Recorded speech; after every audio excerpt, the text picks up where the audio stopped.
Hello, I'm Khadijah Dennis, and I'm just outside of the Russell House Ballroom where Alicia Garza just spoke on Black Lives Matter being more than just a moment, but it's an organization as well as a movement. Students waited in line to meet one of the creators behind the movement, Black Lives Matter. After the meet and greet, we talked with students about their thoughts of the discussion. Well, I really feel like her words were really powerful and spoke to me in a way that I feel like it changed what I thought of like the whole Lives Matter movement and basically about all the situations and incidences that's been happening. For white students, I think it's about continuing to be allies and keep pushing your friends who aren't getting correct information, who are hearing really bad things about Black Lives Matter, and who see it as sort of a group of people who are just rioting, when in reality it's this incredible organization. When you were talking, you described Black Lives Matter as your love letter to Black lives. I kind of wanted you to expand on that a little bit and kind of just talk about, I guess, your feedback on the reaction of your letter and just the way that Black lives in general appreciated what you had to say. Well, I think, you know, it was a message whose time has come. Um, and, for me, I deeply love my people. And I love all of us in all of our complexity.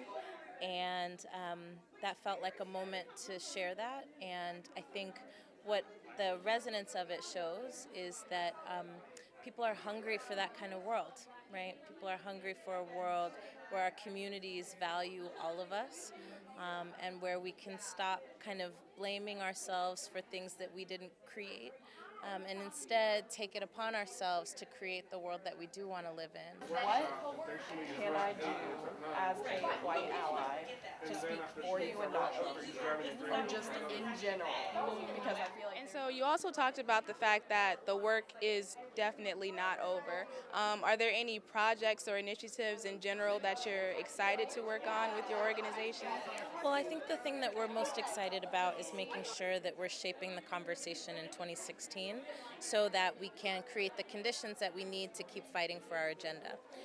So we're going to be doing a lot of work to make sure that Black folks are being enfranchised in this next election cycle, that folks realize that what's at stake is not just president, but what's happening at the local level and what's happening at the state level.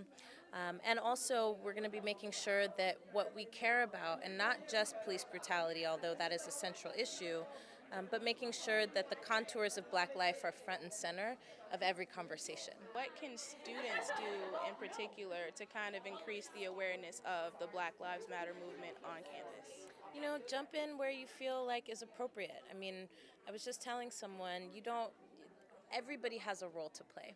And really what we want you to do is to get active around the things that you care the most about.